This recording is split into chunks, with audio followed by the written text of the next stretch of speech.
So a few years ago, my colleague Chris Voss wrote a highly readable, extremely successful, and very useful book on negotiation called Never Split the Difference. And ever since he wrote this book, people often ask me, "Hey Bob, why is splitting the difference such a bad idea in negotiation?" Today, I'm going to share with you 3 key reasons why splitting the difference in a negotiation can be a really terrible strategy. In addition, I'm going to share with you what you should do instead. And if you stay to the end, I'm going to share with you the one situation where splitting the difference might actually be the best way to close a deal.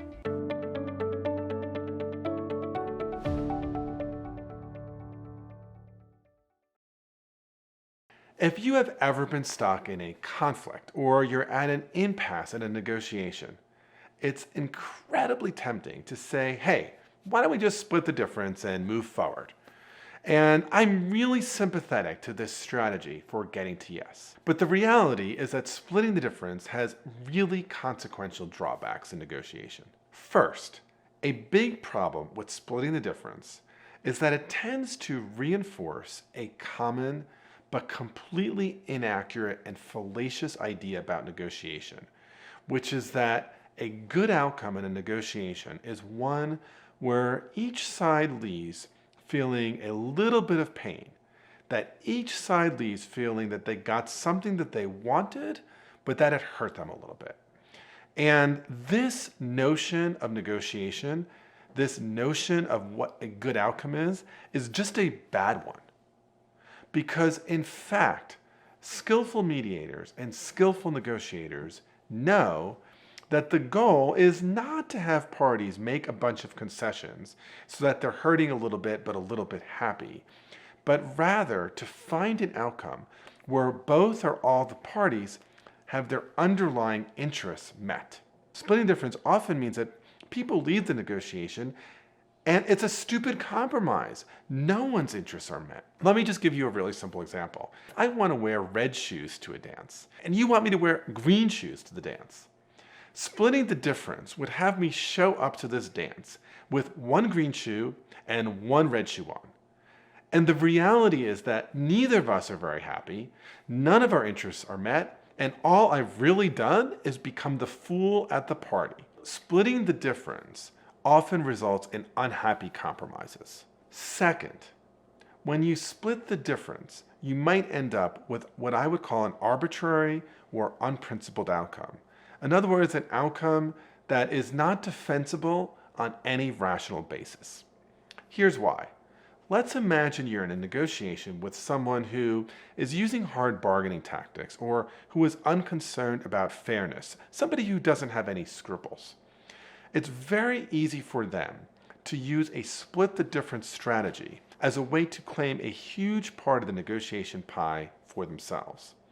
So how do they do this? Well, they wait for you to make your first proposal, and then they respond with something that is absolutely extreme, completely untethered to anything that is realistic in any way. And then they dig in on it, and they exhaust you. And it goes on and on and on. And finally they say something like, "This has been really tough. Oh, gosh, I really want this to end. How about this? How about we split the difference?" And of course, what happens here is because they've anchored at such an extreme number, they're claiming an enormous part of the pie, and it's not connected to anything. So I can give you a real life example around a case that I was recently hired to be the negotiation consultant on. So without getting into a huge amount of detail here, suffice to say that this involved a harassment claim in the workplace. And I was working with the lawyers on the defendant's side in this case. And the defendants threw out what I would say was a reasonable and principled offer, meaning that it was related to legitimate criteria. The plaintiff side threw out a multi-million-dollar settlement offer that was completely untethered to anything that was realistic. And then the negotiation stalled. And at some point, the plaintiff's lawyer used a split the difference strategy. Now, luckily for the defendant I was working with, I was there as a negotiation consultant, and we refused to counteroffer that, and we refused to consider the split the difference compromise. But what was interesting is that in that moment, my client said, well, maybe this is the best way out of it. And I was like, no, no, no, no, this is a trick. So let me give you the third reason why splitting the difference is usually a bad idea. And it's because splitting the difference actually cuts the negotiation off. It says, here's a convenient off-ramp. But when we take that off-ramp, we close down the possibility of exploring joint gains or engaging in a creative exploration around interests and options. So splitting the difference means bypassing the negotiation entirely. Instead of looking at our legitimate interests and engaging in a constructive and creative process, we simply agree to some weird compromise. So I'm going to give you another real-life example. I'm going to share with you an example where one of my colleagues was brought in as a mediator. And again, without sharing too much of the detail, suffice to say that there was an inventor of a product and then the company that was going to manufacture and sell the product. The company that was going to manufacture and sell the product wanted to give the inventor 1% of their royalties. The inventor was insisting on 3% of the royalties. And so from a pure split the difference stance, you could arrive at 2% and say story done. But once my colleague unpacked that a bit more, we learned a little bit more about why the inventor wanted 3%. And it was for a number of underlying interests. First, the product that the inventor had made had some very sharp edges. And he was concerned that people who used the product might get injured and then sue him. And so he felt like he needed a financial cushion. Secondly, he had a daughter who was about to enter college, and he needed to make sure he could finance college. Third, the inventor was in his mid-50s. He had a moderate retirement savings, but he wanted to retire in the next few years and needed to build up his nest egg. And working with his financial advisors, he had determined that he needed at least 3%. Once my colleague had understood these interests, it opened up a wide range of possible outcomes. So for example, the company buying the product could indemnify the inventor, protecting him from lawsuits. In addition, the company buying the product could actually create a trust fund to pay for the daughter's education. In addition, the company buying the invention could actually hire the inventor to make modifications to the product to get rid of the sharp edges and reduce the likelihood of injury. Each of these outcomes was much more creative than simply splitting the difference at 2%. So, if splitting the difference is a bad idea, what can you do instead?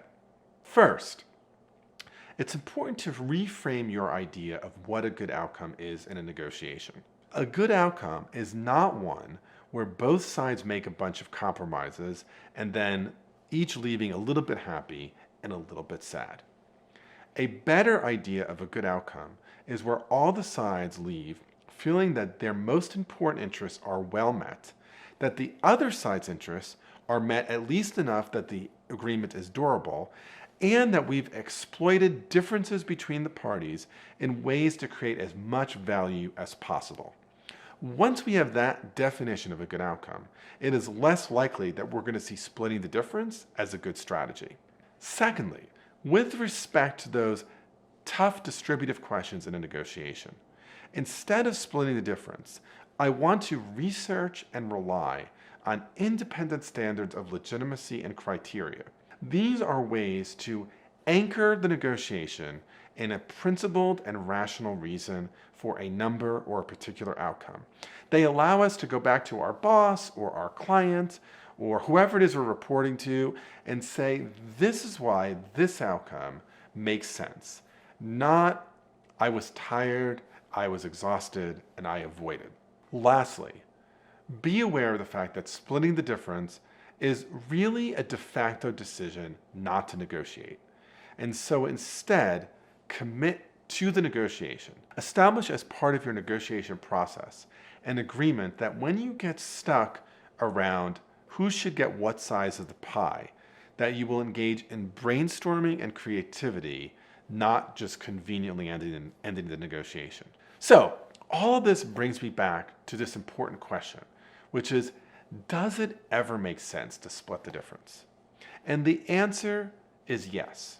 There are times in a negotiation, particularly towards the end, when each side has identified some relevant standards of legitimacy and criteria, that both sides can say the other side's arguments on this do make some sense, although I'm not fully bought in. And so what we've done now is we've narrowed the range of numbers. We're in a range where we feel like there is at least some legitimacy, some story that the result is tethered to something. And in a situation like this, it may make sense to simply say, we've explored all the creative options, we've identified a set of criteria that we can't fully agree upon, but we think makes some rational sense. And to bring this to a close, let's just split the difference.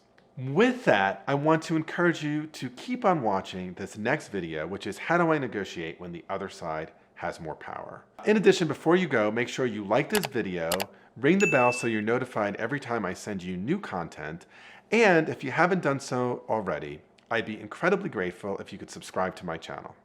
Okay, there's no splitting the difference and keeping on watching.